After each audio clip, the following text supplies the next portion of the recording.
ሰላም ቤተሰቦቻችን በአዲሱ የንብረት ማስመለስ ህግ ምክንያት ሪል ስቴቶች ገዢ በማጣት መቸገራቸውን እያስታወቁ ይገኛሉ። ቤት ለመግዛት ገንዘብ የከፈሉ ሰዎች ጭምር ብራቸው እንዲመለስላቸው በመጠየቅ ላይ መሆናቸውን ሰምተናል። በሌላ መረጃ ደግሞ እስራኤል በኢራን ላይ ሌላ ዙር የጥቃት ማዕበል መክፈቷን አስታውቃለች። ዶናልድ ትራምፕ ዛሬ ኢራን እጅግ በኃይለኛው ትመታለች ሲሉ ከዚህ ቀደም ኢላማ ያልነበሩ ባለስልጣናት ላይ ጥቃት ሊፈጸም እንደሚችል ገልጸዋል። እነዚህ የሰዓቱ ዋና ዋና መረጃዎች ሲሆኑ አሁን በዝርዝር እንመለከታቸዋለን። አብራችሁን ቆዩ። በአዲሱ የንብረት ማስመለስ ህግ ምክንያት ሪል ስቴቶች ገዢ በማጣት መቸገራቸውን እያስታወቁ ይገኛሉ። ቤት ለመግዛት ገንዘብ የከፈሉ ሰዎች ጭምር ብራቸው እንዲመለስላቸው በመጠየቅ ላይ መሆናቸውን ሰምተናል። አዲሱ የንብረት ማስመለስ ህግ የሪል ስቴት ዘርፉን እየጎዳው ሲሆን የጥቁር ገበያ እንቅስቃሴውን ይበልጥ ያባብሳል የሚል ስጋትንም ፈጥሯል። ተግባራዊ በመደረግ ላይ የሚገኘው የንብረት ማስመለስ ህግ የሪል ስቴት ዘርፉን እየጎዳው ሲሆን የጥቁር ገበያ እንቅስቃሴውን ይበልጥ ያባብሰዋል የሚል ስጋትንም ፈጥሯል። ከ10 ዓመታት ወዲህ የተገዙ ንብረቶች ምርመራ እንዲከናወንባቸው የፈቀደውና በቅርቡ የጸደቀው የንብረት ማስመለስ አዋጅ በስራቸው ላይ ከፍተኛ ተጽዕኖ እያሳደረ መሆኑን የሪል ስቴት ባለቤቶች አስታውቀዋል። ህጉ ጥቁር ገበያውን ይበልጥ ሊያባብሰው እንደሚችልም ባለሙያዎች ስጋታቸውን እየገለጹ ይገኛሉ። ከሳምንታት በፊት የጸደቀውና መንግስት ንብረቶቹን እንዲወርስ የሚፈቅደው አዲሱ አዋጅ በስራቸው ላይ አሉታዊ ተጽዕኖ እያሳደረ መሆኑን በተለይም በግንባታና በሪል ስቴት ዘርፍ የተሰማሩ አካላት ገልጸዋል። ህጉ ከጸደቀበት ጊዜ ወዲህ በተለይም በውጭ የሚኖሩ የቤት ገዢዎች የከፈሉትን ገንዘብ እንዲመለስላቸው እየጠየቁ መሆኑን አንድ የሪል ስቴት አልሚ ተናግረዋል። አንዳንዶችም ገንዘባቸውን በቅጣት ጭምር እንዲመለስላቸው እንዳደረጉ ተናግረዋል። የዚህ ህግ መጽደቅ ቀድሞውንም እየተንገዳገደ የነበረውን የሪል ስቴት ኢንዱስትሪ ለከፍተኛ ጉዳት ዳርጎታል ሲሉ የሪል ስቴት አልሚው ጠቅሰዋል። አንድ ስማቸው እንዳይገለጽ የፈለጉ ባለሀብት በበኩላቸው ህጉ ወደ ኋላ እስከ 10 ዓመታት ተጉዞ ተግባራዊ በመደረጉ ምክንያት ብዙ የኢኮኖሚ ተዋናዮችን በተለይም በዳያስፖራው ማህበረሰብ ውስጥ ፍርሃትን መፍጠሩን ገልጸዋል። ዳያስፖራው በተለይም የባንክና የጥቁር ገበያ ምንዛሪ ዋጋ ልዩነት እጅግ ከፍተኛ በሆነበት ወቅት በተለያዩ መንገዶች ገንዘብ ይልክ እንደነበር አስረድተዋል። አሁን መንግስት ንብረቶቹን ለመውረስ ማሰቡን ይፋ ባደረገበት ወቅት ዳያስፖራውን ጨምሮ የንግድ ማህበረሰቡ ንብረቱን ለማሸሽ መገደዱን የተናገሩት። ይህ ሁኔታም ባለፉት ጥቂት ሳምንታትና ወራት ውስጥ የጥቁር ገበያውን በእጅጉ እንዳናረው ተናግረዋል። ሰዎች ንብረቶቻቸውን ለማሸሽ ፍላጎት እንዳላቸው ግልጽ ነው። ይህም ከወራት በፊት የኢኮኖሚ ማሻሻያዎችን ተከትሎ መረጋጋት የታየበትን የጥቁር ገበያ ምንዛሪ በከፍተኛ ሁኔታ እንዲጨምር አድርጎታል ሲሉ ተናግረዋል። አንድ የሪል ስቴት አልሚዎች በበኩላቸው አዳዲስ ገዢዎች አለመኖራቸውን በምሬት ከመናገር ባለፈ ገዢዎች በውላቸው መሰረት ገንዘባቸው እንዲመለስላቸው ቢጠይቁም ገበያው ስለተቀዛቀዘ እነዚህን ጥያቄዎች መመለስ ፈታኝ መሆኑን ተናግረዋል። ከአጨቃጫቂው የንብረት ማስመለስ አዋጅ ጋር በተያያዘ በተለይም የዲያስፖራው ማህበረሰብ በኢትዮጵያ ያደረጋቸውንና ወደፊት የሚያደርጋቸውን ግብይቶችና የንግድ እንቅስቃሴዎችን የሚከታተል ቡድን መቋቋሙ ተገልጿል። የንብረት ማስመለስ አዋጅ መጽደቁን ተከትሎ በዲያስፖራው ማህበረሰብ ላይ አተገባበሩን የሚመራና የሚያስፈጽም ቡድን መቋቋሙን የደረሰን መረጃ ይጠቁማል። ቡድኑ ማን ምን ገዛ፣ እንዴትስ ንብረቱን ገዛ በሚለው ላይ እንደሚያተኩርም ታውቋል።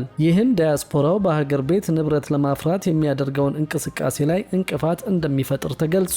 አዲስ የተቋቋመው ቡድን ውጭ ሀገር ሆነው ቤትና ሌላም ንብረት የሚገዙ ዳያስፖራዎችን እንቅስቃሴ በጥልቀት የሚከታተል መሆኑ ታውቋል። በሌላ መረጃ ደግሞ እስራኤል በኢራን ላይ ሌላ ዙር የጥቃት ማዕበል መክፈቷን አስታውቃለች።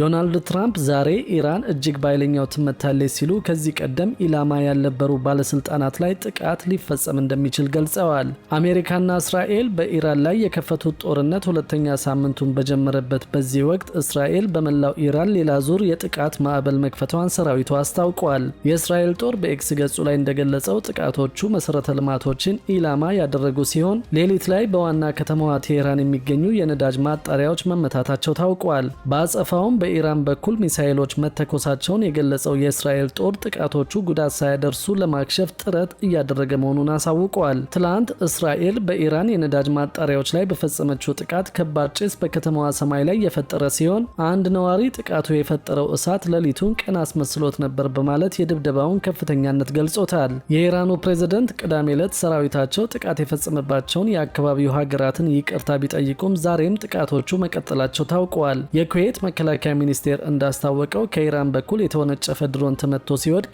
በስብርባሪዎቹ ሰላማዊ ተቋማት ላይ ጉዳት ደርሰዋል። ይህንንም የሚያሳዩ ቪዲዮዎች እየወጡ መሆኑ ታውቋል። ከኩዌት በተጨማሪ በተባበሩት አረብ ኤምሬትስ እና በሌሎችም በሌሎችም የባህረ ሰላጤው አገራት ላይ ከኢራን በኩል የሚሰነዘረው ጥቃት መቀጠሉን የሚያመላክቱ ዘገባዎች እየወጡ ይገኛሉ። የአሜሪካው ፕሬዝዳንት ዶናልድ ትራምፕ በበኩላቸው ዛሬ ኢራን እጅግ በኃይለኛው ትመታለች ሲሉ ከዚህ ቀደም ኢላማ ያልነበሩ ባለስልጣናት ላይ ጥቃት ሊፈጸም እንደሚችል ገልጸዋል። ፕሬዝዳንቱ ትሩዝ ሶሻል በተባለው የማህበራዊ ሚዲያ ገጻቸው ላይ ባሰፈሩት ጽሑፋቸው የኢራኑ ፕሬዝዳንት ማሱድ ፔዜሽኪያን ከሰዓታት በፊት ያደረጉትን ንግግር ጠቅሰዋል። ፕሬዝዳንቱ በኢራን ጥቃት የተፈጸመባቸውን ጎረቤት ሀገራት ይቅርታ ጠይቀው ካሁን በኋላ ቀድመው ጥቃት ካልፈጸሙ በስተቀር ጎረቤቶችን እንደማያጠቁ ተናግረው እንደነበር የሚታወስ ነው። ትራምፕ ኢራን ይቅርታ መጠየቋንና በመካከለኛው ምስራቅ ለሚገኙ ጎረቤቶቿ እጇን መስጠቷን እንዲሁም ካሁን በኋላ ወደ እነርሱ እንደማትተኩስ ቃል መግባቷን ገልጸዋል። ይህ ቃል የተገባው በማያቋርጠው የአሜሪካና የእስራኤል ጥቃት ምክንያት ብቻ ነው ሲሉም ተናግረዋል።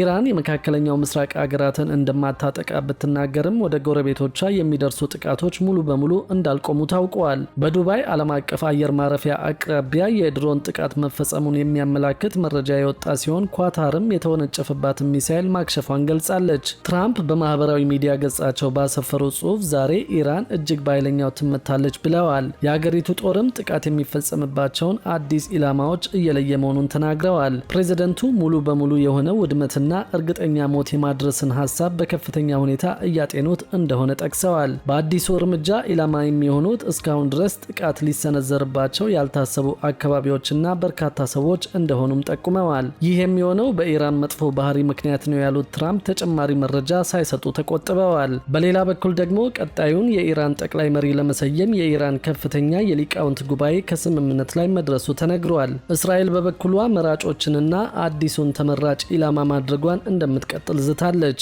ቀጣዩን የኢራን ጠቅላይ መሪ ለመሰየም እየመከረ ያለው የኢራን እስላማዊ ሪፐብሊክ ከፍተኛ የሊቃውንት ጉባኤ ከስምምነት ላይ መድረሱ ተነግሯል። ጉባኤው የመጨረሻውን ውሳኔ ለማሳለፍ የጋራ አቋም ላይ መድረሱን አንድ የጉባኤው አባል አሳውቀዋል። እስራኤል ደግሞ መራጮችንና ተመራጩን ኢላማ ማድረጓን እንደምትቀጥል ዝታለች። ሞሐመድ መህዲ ሚርባጌሪ ለኢራን ዜና አገልግሎት እንደተናገሩት ጽኑና የጋራ ስምምነት ላይ ተደርሷል በማለት አንዳንድ መቋጫ የሚሹ ነገሮች ብቻ መቅረታቸውን አመልክተዋል።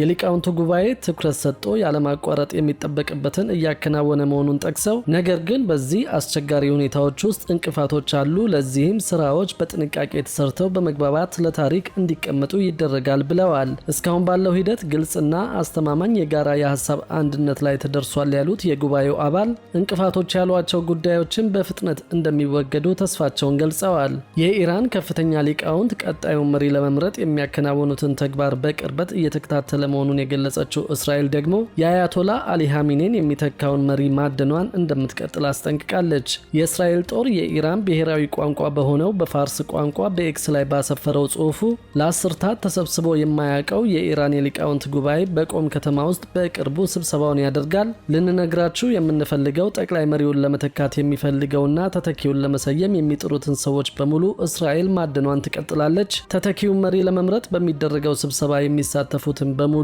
ኢላማ ከማድረግ ወደ ኋላ እንደማንል ልናስጠነቅቃችሁ እንፈልጋለን። ይህ ማስጠንቀቂያ ነው በማለት የሚመረጠው መሪ ብቻ ሳይሆን በምርጫው የሚሳተፉትን ከማጥቃት ወደ ኋላ እንደማትል እስራኤል ዝታለች። ባለፈው ሳምንት ቅዳሜ እስራኤልና አሜሪካ በኢራን ላይ ጥቃት በጀመሩ በመጀመሪያው ሰዓት ላይ ነበር የሀገሪቱ ጠቅላይ መሪ አያቶላ ኻሜኔና ሌሎች ከፍተኛ ባለስልጣናት የተገደሉት። ከዚሁ ጎን ለጎን እስራኤል ከኢራን ጋር ጦርነት ከጀመረችበት ጊዜ አንስቶ 1929 ሰዎች ቆስለው ወደ ሆስፒታል መግባታቸውን የሀገሪቱ ጤና ሚኒስቴር አስታውቋል። ከነዚህ ውስጥ 122ቱ አሁንም በሆስፒታል ውስጥ የሚገኙ ሲሆን 9ኙ ደግሞ በከባድ ሁኔታ ላይ መሆናቸው ሚኒስቴሩ አስታውቋል። ከቆሰሉት መካከል አንዳንዶቹ በቀጥታ ከሚሳኤል ጥቃቶች ጋር በተያያዘ ጉዳት እንዳልደረሰባቸው ሚኒስቴሩ በመግለጫው ላይ ጠቅሷል። ባለፉት 24 ሰዓታት ውስጥ ብቻ 157 ሰዎች ሕክምና እንደተደረገላቸውም ተነግሯል። አሜሪካና እስራኤል በኢራን ላይ ጥቃት መፈጸም ከጀመሩበት ከአንድ ሳምንት በፊት አንስቶ እስከ ዛሬ ድረስ በኢራን ውስጥ የሞቱ ሰዎች ቁጥር ከ1000 ማለፉ ታውቋል።